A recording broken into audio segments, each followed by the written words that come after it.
All right, welcome to the Cam Video Podcast. We've got Johnny and Mike, and I'm Trent, and we are the CAMAutoMag team, and we're gonna discuss a few things with you today. We're gonna start off real quick. Austin F1 race. It's coming up next year. Can they pull it off? I think they can. It's just, how well is it going to be? Like, you can get a track and all that stuff paved out there. It's just, how about some of the other stuff? You can get the pits and all that. It's just, Well, they have the grandstands. Yeah. Will they? You got bathrooms. Lord knows, I am not probably lots of porta potties. I am not paying that much for a ticket to watch a race and have to go to a porta potty. I'm sorry. I demand a stationary fixed bathroom. I mean, they just barely started building the track. I mean, it's kind of hard to believe that they're going to have it done by what? Beginning of 2012, I know, spring, something like that. So, well, it's not going to be a Monte Carlo, that's for sure. we are going to be. I think this first year we're really going to be Spartan. We may even see some partitions or stands or something up there to make it look more complete than it is. But I don't think that they can put together a world-class facility, supports facility, in the amount of time that they have to do it. Get grandstands with only most of the bolts put in, and just like half the benches up there. It's like, and you're row 17. I'm sorry, we've only got up to row 14. So, well, you can go to row 17, but I wouldn't recommend it. There's no place to sit or really stand. But hey, more power to you. Yeah. So, what kind of time frame did it take Miller Motorsport Park to be completed? It was a few years. They had it. Yeah. I think they even like 2 years before they let you drive around the track, but they didn't have anything else done. They had the track and they had the main part of the GP pits going on, but they didn't have any of like the day garages or any of that stuff going on yet. Like, it was, you had the track, and then you had some of the paddock paved, and then you had the main race control, but there was nothing else. Well, maybe this is Bernie Ecclestone's pipe dream of having to create something I don't know, retro, kind of looking back towards the races at Watkins Glen and Road America, where, you know, a lot of the people were in tents and tent cities, and maybe that's kind of what he's looking for, a classic American road race on a natural road course. Yes, classic American road racing with classic American fans getting drunk and starting fires on the infield. America! Didn't they overturn a bus at Road America in a mud bog and started on fire? I can't remember that. We might have to Google I don't know. That. This just makes me think that what you're saying, this is going to turn into the Bathurst 24 hours, where they limit you to like 5 beers an hour or something like that. That's what it's going to end up being, I think. I'm down for 5 an hour. Well, I'm on a Champ Car board, and a lot of the members there are really starving for classic, good open wheel racing, and so after a lot of the IRL stuff that's going on, they're really getting behind this and supporting it. A lot of them are from the South and from the down in Texas area, so a lot of support has been gaining, and they're moving forward with a lot of commitment and a lot of money and a lot of sponsorship. So I don't know, it's hard to say. You get enough money together and anything can happen. Very true. Very true. Speaking of gaining enough money to get something together, I personally would love a Nissan GT-R.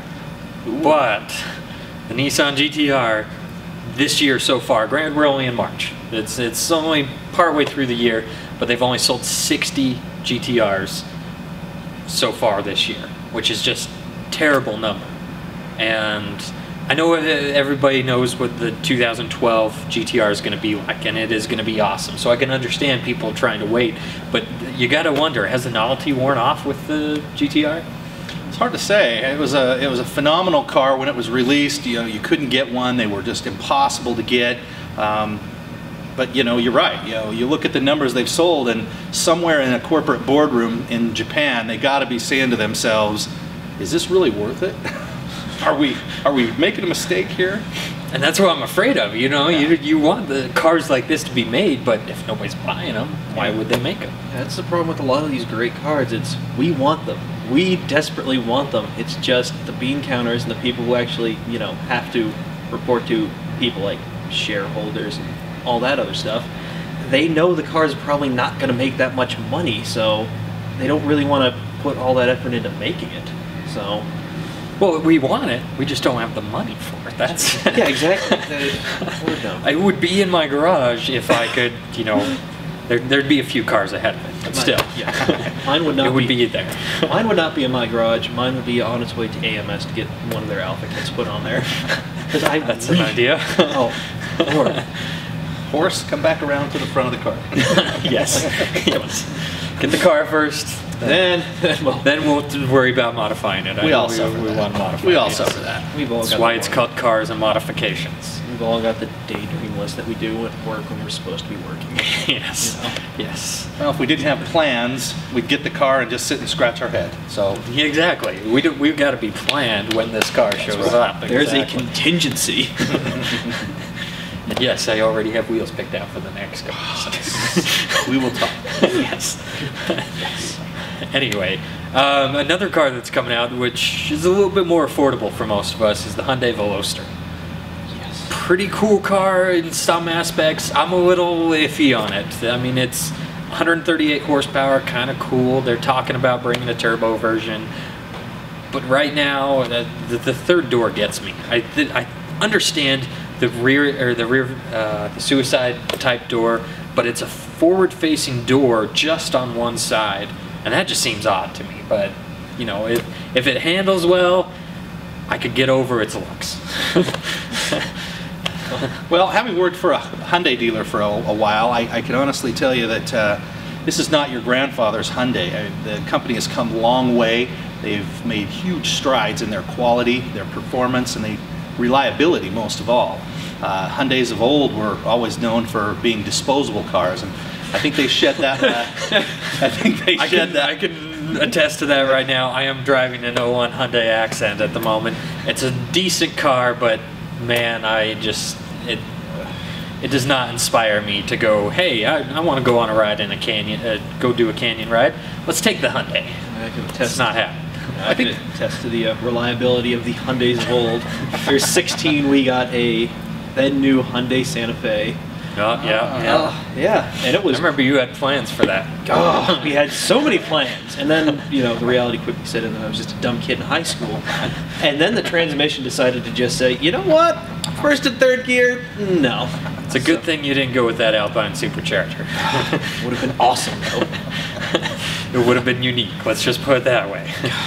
Well, I think their first car into the real serious performance aspect, the Genesis Coupe, caught a lot of people by surprise. Yeah. I think a lot of people looked at that car and didn't really take it seriously until it was cleaning up the streets with, Camaros and Mustangs, and then all of a sudden it was a player. It was something that really could be taken seriously. And I think with this, we're kind of getting a little bit of a in-between. We've got, your economy cars, we have your Genesis Coupe. This is kind of maybe a bridge in between those two. And I think if the aftermarket and the the import scene gets behind this car, I think it could be a really awesome car. I think you'll definitely get a lot of people behind it. I think SEMA this year, you'll see a lot of Velosters. There will be a ton. It's something we kind of need in the import industry because we don't have a good, fun, small front-wheel drive car anymore. Well, yeah, recently I just talked about the new Civic Si and how that just isn't going to be inspiring anymore. A disappointment. The CRZ, it looks amazing, but it's not really a performance car. There's really nothing filling that old niche that the Civics and CRXs of old used to. So and under 20 grand, it's going to be hard to come up with something that's going to be decent under that. I mean, you've got Mazda Speed 3 and whatnot. Yeah. Sure, you got to fight quite a bit of torque steer with that, but it's a little over $20,000. So, yeah. What is the most ambitious project you've ever taken on? I'm going to start with you, Mike. We're right in the teeth of it right now. My Subaru is hating life right now, and it's probably something related to driving the front wheels, which I'm a fan of in the winter, but since it's getting to be summer, I could care less. So my plan, my evil genius plan, is to take out the front differential, drive shafts, weld up the center differential, put in a 5-speed, and probably a flat 6, and turn this into some sort of ridiculous rear-wheel drive awesomeness.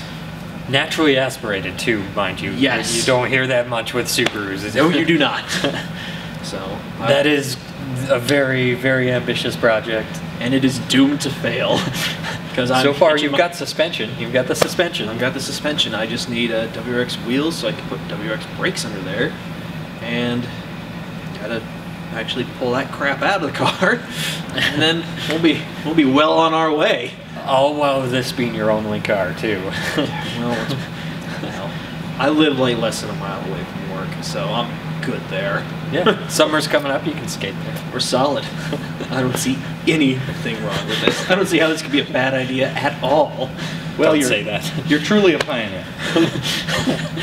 Damn right. If nothing else.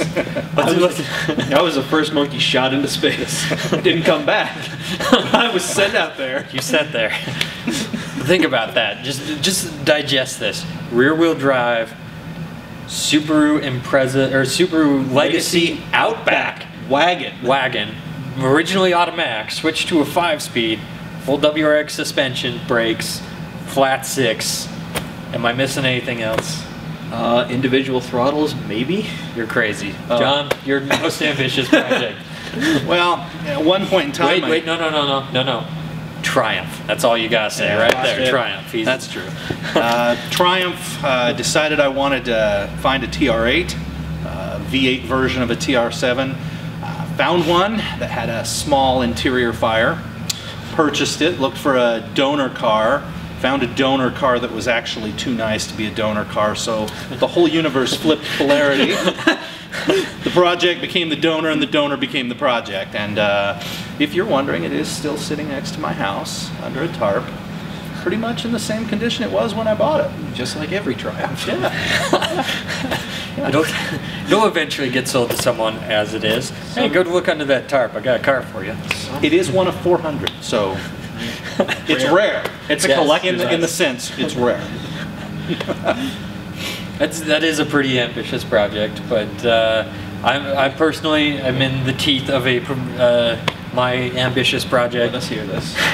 My S2000, which You have an S2000? yes, nobody's seen it for years because it has been in the garage, not being worked on. Because I had a bunch of plans for it. It had $10,000 worth of stereo equipment in it. Stupid mistake, I realized. So I took it out. The stuff that was removable. We took it out. We took it out With a hammer. I used the hammer. I'll take full responsibility for the hammer. There was a subwoofer fiberglassed in between the seats, and it was to the point where it was attached. There's nothing you couldn't just unbolt it or anything. So I took the seats out, took the sub out, got a hammer, Whacked at it. whacked at it for a while. Yeah, tried to start putting suspension on it and swapped out the radiator. Wanted to do a new engine management system, and now everything's changed. Got a whole new project I want to work on. That's all we've got for this episode of the Cam Video Podcast. Hope you enjoyed it. Feel free to always throw some topics at us if you want to hear us talk about something that's been bothering you. I know there's lots of stuff bothering him. We will get to those on the next edition of the Cam Video Podcast. Thanks for watching. See ya.